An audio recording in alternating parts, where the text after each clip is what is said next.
Carlos Alcaraz is a magician. A phrase that has become a refrain as the Spaniard has become accustomed to enchanting the crowds. On Sunday, during his 7-6, 8, 6-3, 4-6, 6-4 victory over Ben Shelton in the round of 16 of Roland Garros, he proved to be a true illusionist. He managed to win a point by throwing his racket at the ball, which is forbidden, while making everyone believe, his opponent, the umpire, the 15,000 tricky souls on the Philippe Chatrier court, that he still had it in hand. At 30-30 on his serve in the opening game of the second set, he approached the net. He stretched out as much as possible to his left to react to a passing shot that seemed impossible to reach. Miraculous. Too much to be true. Then, in the aftermath, while the crowd and his opponent were smiling in disbelief, Alcaraz made a revelation. He was no longer holding his racket at the moment of contact with the ball. Revealing this fact, the Spaniard then indicated to the umpire that the point should therefore be awarded to the American, which earned him a break point. "I thought his volley was valid," Shelton said after the game. "I thought he had let go of the racket after touching the ball.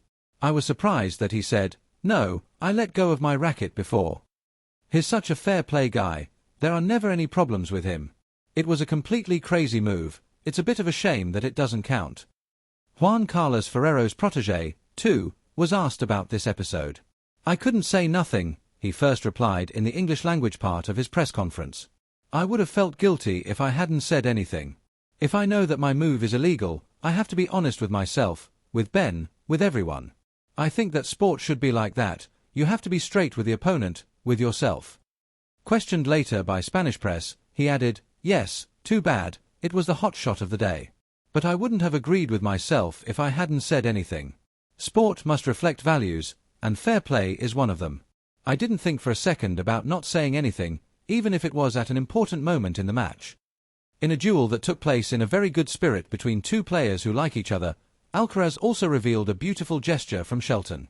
"In the first set, he made a serve that I think hit the net," he said. "The referee didn't get the report, but Ben told me we could replay the point if I wanted." One of the fairest men on the circuit along with Casper Ruud, the four-time Grand Slam winner, has shown this regularly since his debut. In the semifinals of the Miami Masters 1000 in 2022, at 6-5 and 30-0 in his favor, the umpire awarded him the point by signaling, wrongly as the replays showed, a double bounce against a Hubert Hurkacz. Another example, in 2021, at the age of 17, in the first round of the ATP 250 in Estoril where he had made it out of qualifying. He had a break point at 2-2 in the last set against Marinelli. On it, the linesman announced a foul by the Croatian, but before the latter had sketched the beginning of a challenge, the native of El Palmar went to look at the mark to signal it was good, without even asking the umpire to come and check. Although he ultimately lost the match, Alcaraz had already begun to earn all the respect of the circuit.